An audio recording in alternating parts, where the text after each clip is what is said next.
Can the 76ers end their three-game losing streak tonight against the Sacramento Kings? We're going to talk about that, and then we're going to preview the matchup against the Sacramento Kings. But before we jump into this video, please make sure you hit the like button, hit the notification bell, and also don't forget to subscribe to the channel. Let's get this video started. So the Sixers are set to take on the Sacramento Kings tonight, and I'm just excited to see Tyrese Maxey versus De'Aaron Fox, and these are two of the best young guards that we have in today's game. The Sacramento Kings are the fifth seed in the Western Conference, and the 76ers are the third seed in the Eastern Conference. Now, heading into this game, as expected, Joel Embiid is going to be out for his third consecutive game, and I think he's dealing with knee swelling. Now, if he misses seven more games this season, he's out for the MVP. He's out on accolades like the making the All NBA team and leading the league in a scoring title. But hopefully, he's ready to go next week because the Sixers play the Denver Nuggets next week. So hopefully, he's ready to go. And I'm just glad that his injury has been ruled as day to day and not doubtful or questionable or whatever. So, but speaking on tonight's game, I can see Tyrese Maxey going for a 30 piece, and but it's not going to be an easy 30 because he's going to be guarded by Keegan Murray, who Keegan Murray is one of the best defenders, perimeter defenders in today's game, and he's 6'9", long, athletic. Has a his wingspan helps him get a lot of rebounds and helps him strip a lot of players when they're driving. So, but I've seen Maxey be successful against very good defenders, and I've seen him struggle with very good defenders. I saw him have the best of Jaden McDaniels when the Sixers played the Timberwolves probably about 3 weeks ago, and I saw him struggle against OG Ananobi, who's one of the best defenders too.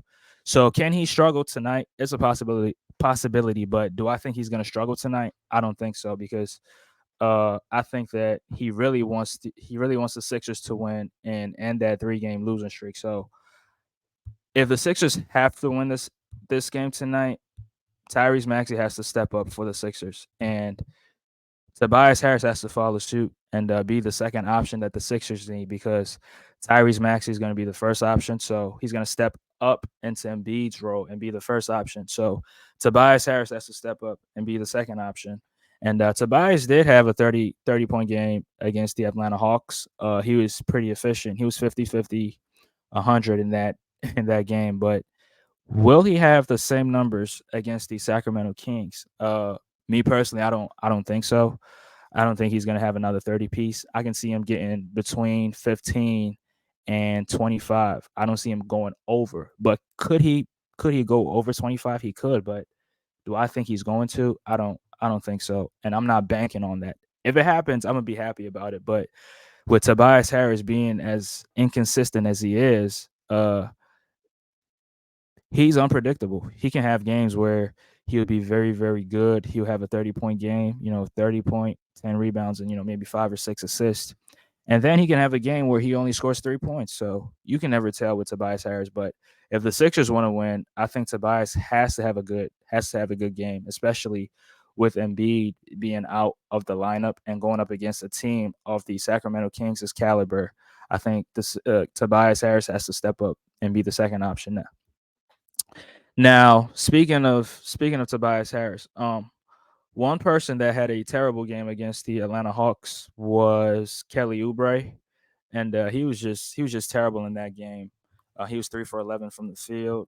Um, he was missing some defensive assignments, making some terrible defensive blunders, and some terrible fouls. I mean, fouling Dejounte Murray at the 3 point line, and fouling Jalen Johnson.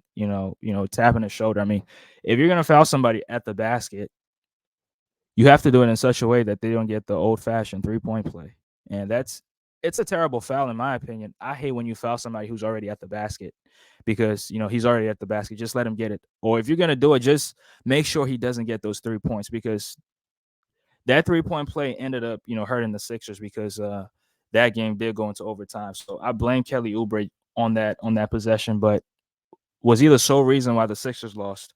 No, it was a combination of other factors, but we're not going to get into that. But Kelly Oubre has to step up too if the Sixers want to win because the Sixers will definitely need that third option, that third reliable scorer to get off against the Sacramento Kings because I know for a fact De'Aaron Fox is going to go off, and I know that Sabonis is going to go off, and Malik Monk can come off the bench and have a pretty good game, and Davion Mitchell. So Kelly Oubre, he's going to have to step up for the Sixers to have a chance to win because I don't think DeAnthony Melton. Now, speaking of Melton, he had a decent game against the Atlanta Hawks, but he was on minutes restriction, so his minutes was a little bit limited. So he was not able to help the Sixers in a significant way. So that's why I'm banking on Kelly Oubre to have a good game. If Kelly Oubre doesn't have a good game, I don't think the Sixers win tonight, and they'll extend their losing streak to 4. Now, one of my huge concerns for the Sixers is at the center position, and Paul Reed, I think Paul Reed has lost. I think Nick Nurse has lost trust in Paul Reed, and that's because he's very, very terrible defensively. He's terrible rebounding the basketball, and that he fouls a lot. When he's in the game, the Sixers don't have any interior defense whatsoever because he's not able to guard the rim. So, with all of that being said, I can see Sabonis having a great game against the Sixers. Now, Sabonis led the league in rebounding last season, and currently he's the lead in the rebounding. So I'm not going to be surprised if Sabonis comes into tonight's game and grabs 20 rebounds. I'm not going to be surprised because he's capable of doing it. And his last 20 games, he's had double digit rebounding, and that's very very impressive for Sabonis. So I can see Sabonis dominating the Sixers as the front court. Paul Reed is no match for him. Mo Bamba's no match for him. Mo Bamba's just as terrible as Paul Reed, and sometimes Nick Nurse has to go with Marcus Morris at the center position. That shows you how terrible these two guys are at the backup center position. And it's just one of the huge concerns when Joel Embiid is absent and when he doesn't play, a lot of teams really take advantage of the Sixers in the paint. But if the Sixers want to win, that's another area where they have to be better at, protecting the basket and grabbing rebounds. But speaking of Marcus Morris Sr., shout out to him for getting the keys to the city, Philadelphia. Being from Philly myself, I can see how this means to him or what it means to him, and it's just an honor to receive something like that. So shout out to him. His teammates was there to support him, but I think Marcus Morris has to have a decent game too. He has to come off the bench and hit threes, get to the mid range and make a couple shots in there. But defensively, I know for a fact he's not going to give you anything defensively. So you just hope that Marcus Morris always has a good offensive game because I believe his offense is his defense. Now he's not any great offensive player, but he can knock down a couple shots when he's open. He can get to a spots, stop on a dime and elevate and make shots. So the Sixers gonna have to work as a unit if they want to win tonight. And having a 3-game losing streak, that's not cool. That's not very cool at all. And being at the 3rd seed, teams are creeping up on the Sixers, and the Knicks are getting closer. The Cavs are getting closer.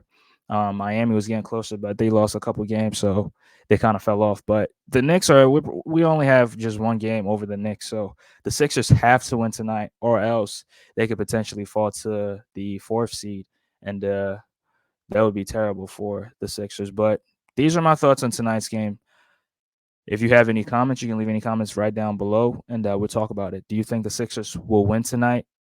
Whatever you think, leave your thoughts right down below, and we'll talk about it. Until next time, peace.